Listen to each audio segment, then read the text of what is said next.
आखिर कैसे हुई थी कैमरे की खोज और सबसे पहला कैमरा किसने बनाया था और सबसे पहली फोटो लेने के लिए 8 घंटे का समय क्यों लगा था, आइए जानते हैं इस वीडियो में। सबसे पहले कैमरा जैसे किसी यंत्र को बनाने का विचार किसी के मन में आया था तो वो थे चाइनीज फिलोसोफर मोजी, जो कि उस समय के एक जाने माने खोज करता थे। करीब 391 बीसी में सबसे पहले कैमरा के बारे में इन्होंने ही अपनी किताब में लिखा था। उनके मुताबिक उनके दिमाग में कैमरे जैसे यंत्र का विचार तब आया जब उन्होंने देखा कि सूरज की रोशनी किसी पत्ते के छोटे से छेद से छनकर अंधेरे कमरे में प्रकट होती थी, तो बाहर के कुछ दृश्य उलटी दिशा में यानी इन्वर्ट फॉर्म में दीवार पर छप जाया करते थे। थियोन ऑफ अलेक्जेंड्रिया ने 4वीं सदी में एंथेमिस ऑफ ट्रायल्स, जिन्होंने 6वीं सदी में हेगिया सोफिया को डिजाइन किया था, उन्होंने भी मोजो कैमरे के आविष्कार पर अपना अहम योगदान दिया था, पर कोई भी सफल नहीं हो सका था। उसके बाद 11वीं सदी में अरब के भौतिक शास्त्री इब्न अल हैथम ने कैमरा से जुड़ी तकनीकी जानकारी दी थी। आपको बता दें कि इराक के रहने वाले ये वो शख्स थे जिन्हें फादर ऑफ मॉडर्न आर्किटेक्ट्स भी कहा जाता है। आर्किटेक्ट्स यानी चश्मे जो कि हम लगाते हैं, और कैमरा में जो आज हम प्रयोग करते हैं, उनका पहला और बुनियादी आविष्कारक इन्हें ही कहा जाता है। इन्होंने ये भी बताया था कि रोशनी हमेशा सीधी ही चलती है, टेढ़ी मेढ़ी नहीं चलती, और इसके बारे में इन्होंने विस्तार से समझाया था। जब रोशनी एक छोटे सुराख की तरफ जाती है तो उसमें जाकर वो उलटी हो जाती है, मतलब अगर रोशनी किसी सुराख में से जाएगी तो दूसरी तरफ उसका अक्स उल्टा बनाएगी। और फिर इन्होंने अपनी इसी थियरी पर काम करते हुए पहली बार एक पिनहोल कैमरा बनाया था। वो एक चादर लेकर एक कमरा बनाते थे जो अंधेरे में होता था, और फिर वो इसमें एक बारीक सुराख कर देते थे। उस राख से जब रोशनी आती तो सामने की चीजों का अक्स दीवार पर उल्टा पड़ता, यानी कि एक उल्टी मेज बनती, जिसे आज के समय में रिफ्लेक्शन ऑन दी ऑप्टिक्स जाता है।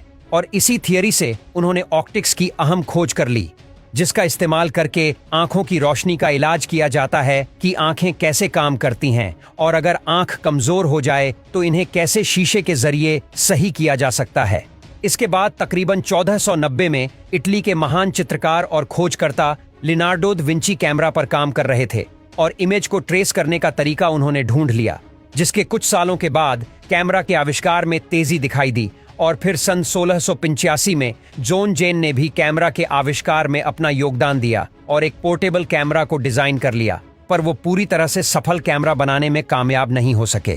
पहले के समय में कैमरा एक सिद्धांत पर काम करता था जिसे कैमरा ऑस्कुरा कहते हैं। ये एक लैटिन भाषा का शब्द है जिसका मतलब है डार्क चेम्बर, मतलब अंधेरे वाला कमरा, क्योंकि उस समय तक बने ये सभी कैमरा एक बड़े कमरे के आकार के बॉक्स होते थे जिसमें छोटा सा छेद होता था, और जब रोशनी इससे पास होती थी तो बाहरी वस्तु के अंदर की तरफ दीवार पर बन जाती थी, जिसके बाद अंदर बैठा आर्टिस्ट उसे ट्रेस कर लेता था। पर समस्या ये थी कि इमेज अंदर की तरफ उल्टी बनती थी।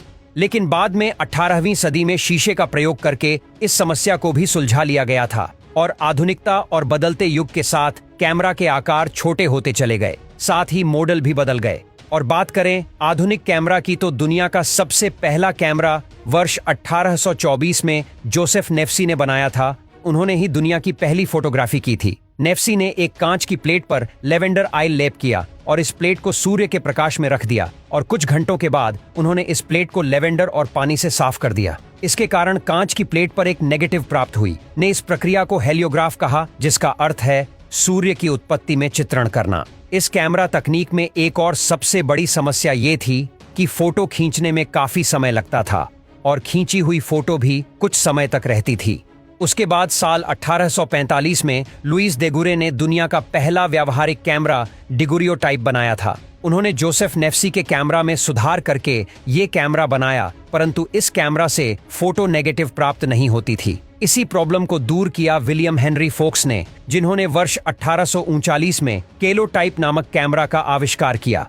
इस कैमरा से एक ही इमेज की कई सारी कॉपीज बनाई जा सकती थीं। और फिर वर्ष 1948 में एडविन लैंड्स नामक व्यक्ति ने कैमरा में सुधार करके एक ऐसा कैमरा बनाया था जिससे तुरंत फोटो प्राप्त की जा सकती थी। इसके बाद साल 1887 में जॉर्ज ईस्टमैन ने पेपर फिल्म कैमरा बनाया, जिसके बाद ही पेपर फिल्म बनाने की शुरुआत हो सकी। और फिर वर्ष 1888 कैमरा के आविष्कार में सबसे महत्वपूर्ण वर्ष साबित हुआ। इस वर्ष ईस्टमैन को देखने फिल्म कैमरा लॉन्च किया। इस कैमरा में फिल्म रोल का उपयोग होता था, जिससे करीब 100 फोटो क्लिक की जा सकती थी। इसके बाद से ही दुनिया में मूवीज का दौर शुरू हो गया। इसके बाद जॉर्ज ईस्टमैन ने सेल्यूलोइड फिल्म का प्रोडक्शन शुरू किया। जिसके बाद कैमरा काम में लेना और भी ज्यादा आसान हो गया। और इसमें खास बात ये रही कि इसमें फिल्म को बार बार बदलने का भी